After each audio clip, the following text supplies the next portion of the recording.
fun day yesterday for the team, camp and stuff. And yeah, we had a cookout, so it was good. Kids enjoy it. Good team building day, I mean, stuff like that. Every day we get together is a good team building day for the Oregon Ducks. So. I was reading a couple things online about scrimmages. Oklahoma State, I think somebody from Oklahoma State was talking about one of the hard part about scrimmages is simulating like turnovers, like quick change scenarios. And then I read where Tennessee simulated Trent Bray spraining his ankle and needing to change quarterbacks on the fly. Do you simulate kind of curveball situations like that with your guys? We simulate, what we call sudden change, where you got to rally sometimes within the down, even though it doesn't turn over, things like that. We've never simulated an injury, so to speak, but I think that's part of your job, is to try to figure out how to put those guys in different situations and that are critical in a game. And we don't just do it in scrimmage situations, we do it in practice. There'll be a point in time we may be in the middle of field goal and we'll yell turnover and go put the ball down the other end of the field, and then defense has got to get out there and rally and go, and the offense has got to be ready to call a play. So it's something that we practice, and it's a situation that you have to practice because, really it's not the turnover that is the end all, it's the response after the turnover, both offensively and defensively, because if your defense turns it over and your offense goes out in the field and goes 3 and out, it really doesn't help you. And by the same token, if your offense turns it over and your defense is taking the field like, oh God, here we go again, they get the ball thrown over their head, just because you turned it over doesn't mean the other team's allowed to score. So, I think you got to condition your guys in practice that way. So those, that's a valid point. And if you don't, I don't think in scrimmage session, I think in everyday practice you got to kind of incorporate those things. So. Chip, I know Jake Fisher, I'm sorry if you already asked, he played a lot last year. How's he been progressing? Jake's had a great spring and then falling right into camp and doing a really, really nice job. Where he was last year, and I think I talked about that the other day, is, he was a high school tight end more than anything at Traverse City in Michigan and played a little O-line, but, to come out here and be a full-time offensive lineman and actually played in the opening game, down at Cowboy Stadium against LSU, and very rare for a true freshman to step in, let alone a kid that doesn't have a ton of experience at it. So, but he's gotten bigger, he's gotten stronger, he's got a better understanding of what we're doing. He's doing a really nice job for us right now. So. How about Hronis from this time last year to where he's at now? Great question. I mean, it's like Hronis has been here for, you don't even think about Hronis anymore, and that's a compliment. It's because you got a guy in there that's, a year ago at this time, it was like, how is he going to react as a redshirt freshman, starting his first game and being the guy to make all the line calls. And now he's really considered one of the veterans, if not the veteran on the offensive line, and has done a great job. And I think he's just one of those kids that just has a demeanor about him that you feel like he's been here for a long time. But fortunately for us, he's still just a sophomore. But he's really been an anchor up front for us. Based on what you've seen from all the reps at the wide receiver position, does it seem like this is going to be more of a group of a lot of guys getting, as opposed to one big playmaker once you get into the games? You know what? I don't know yet. And it's interesting. All of a sudden, you see some kids coming along, and then a kid, misses a couple reps here and there. So I don't know. We still got, again, a little less than 2 weeks now to get ready. But I'm pleased with the depth we have. I think especially the 3 young freshmen coming in are really pushing to get some playing time as young guys. So that just kind of ups the competition at the position. So I don't know. Sometimes it plays itself out where one guy ends up making a lot more catches than somebody else. But I think we've got some capable guys there, and I'm excited about our talent. But there's just the biggest question with them, just like a couple others, is just the inexperience. They haven't played in a game. So you see some things in practice that are encouraging, but until the real lights go on the first, it'll be, you really find out what you got. So. How do you feel about Eric Dungy's progress? Eric's done a really nice job. We got a group of kids, and Eric and Keenan Lowe and Will Murphy that have been here for a couple of years now, but they've continued to get better and better. So then you take those guys, and then you add in the 3 freshmen who came in, and I think, with Josh, and then obviously you got Josh coming back, I think we got a good core group of guys, but it'll be interesting to see if which one of them, if any of them, turns out to be a go-to guy.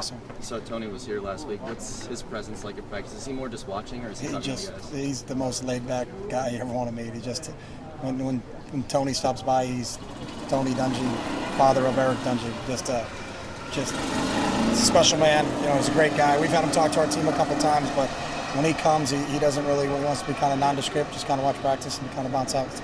He picked you guys to go to the national championship against Alabama. Do you agree with that? No idea. Too far for me. He's smarter than I am. So. A couple guys in uniform that walked out with you. Did you have any sort of team building things? That was General Brown. His daughters played lacrosse here a couple years back. He's the commander of Fort Lewis. And I went up to Fort Lewis a couple weeks ago and visited with him. He came down. He played basketball for Coach Krzyzewski back at West Point, so he's got an athletic background. He loves Eugene because of his two daughters that went to school here and graduated from here, and we've got a relationship with them. And so I was up there, I think 3 weeks ago, visiting with the troops in Fort Lewis, and he was on a trip somewhere through here, so he just wanted to stop by and say hello. So I'm going to go visit with him for a little bit. Coach, what's your evaluation of the tight end position at this point of camp? Like him, I think we got a lot of talented young guys at the positions, just not a whole heck of a lot of experience. There's nothing you can do until we start playing. So, got an athletic group, got a tough group, got a physical group, tall group. You got, with Farrell and Colt and TJ Daniel and Evan Bayless, and we got guys that are 6'6" and really, up the size factor that we've had at that position. But they lack experience. That's what they lack. So. How about the playbook side? Because they're so young, that whole group. There's good days and bad days, like anybody else, like any other freshman. But I'm pleased with how they picked it up. There's not anybody that's like, oh my God, that kid has no clue right now. But it's some kids maybe a little bit better in some parts of the book, and other guys a little bit better than the other. But overall, really pleased with where they are right now. But again, we're just so young. I think that's why Coach Oz is losing his head. And Coach Isaac Remington, what have you seen from Isaac this Isaac camp? has Coach Oz's hair. That's what I think it is. Isaac's been fantastic. He got a chance to come here as a redshirt and then played an integral role for us last year, and it just has really built upon that. And to have two defensive ends like Isaac and Taylor Hart, both 6'6", 300, almost close to 300-pound kids that can run, I think has really helped us solidify kind of that group. And I would say starting off, our D-line is probably our strength of our team.